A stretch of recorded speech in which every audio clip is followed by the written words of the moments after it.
అమ్మా, నిన్ను తల్లిగా భావన చేసి ప్రతి ఏటా ఇన్ని లక్షల మంది ఇన్ని వేలు లక్షల కొబ్బరికాయలు కొట్టి నీకు కావలసినవన్నీ ప్రత్యక్షంగా పరోక్షంగా అన్నీ నీకు సమర్పించి ఎంతో ఘనంగా ఈ యొక్క జాతరని నువ్వు మా తల్లివని అన్ని కులాల వాళ్ళు, జాతుల వాళ్ళు, మతాల వాళ్ళు ఎంతో తృప్తిగా చేస్తూ ఉంటే ప్రతి సంవత్సరం నువ్వు ఏదో ఒక కొరత కొట్టి బిడ్డల్ని ఎందుకు తల్లి బాధిస్తావు?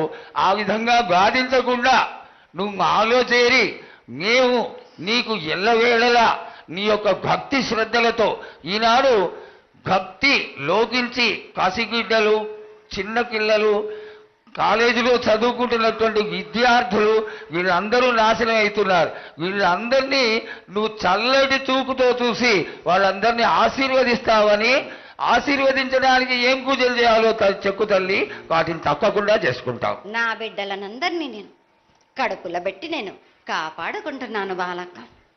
కానీ తల్లిదండ్రులే కాదు, బాలలందరినీ విచ్చలవిడిగా మీరు వదిలేస్తున్నారు. అయినా కానీ నేను మాత్రం కడుపులో పెట్టుకొని కాపాడుకుంటూ వస్తున్నాను. కానీ ఏటేటుగా నాకు బండి గిరంత కాకున్నా కానీ గోరుమంతమంత కానీ నాకు మాత్రం ఇయ్యరా బాలక్క. తప్పకుండా ఇంతవరకు నేను చుక్కలన్నీ నేను రాసుల కొద్ది నేను రప్పించుకుంటున్నానే గాని గోరు మందమంతా కూడా నాకు చెందదా బాలక్క.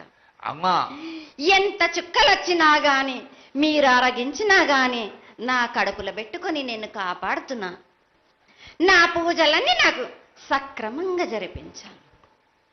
బండగిరంతా నేను కోరుకుంటున్నాను గాని అయినా మీరు నా బాలులే అని నేను గోరు మందమంతే కదరా బాలక. నాకు రక్తం చూపించమనిగా నాలుగు కాల పెద్ద జీవం కాకున్నా గాని చిన్నది మాత్రమైనా చూపించలేరా బాలక. ఏడు నేను ప్రతి ఏడుకి ఏటికేటికి నేను నా కొల్లారికి నేను చుక్కలు రప్పించుకుంటూనే ఉన్నా. నేను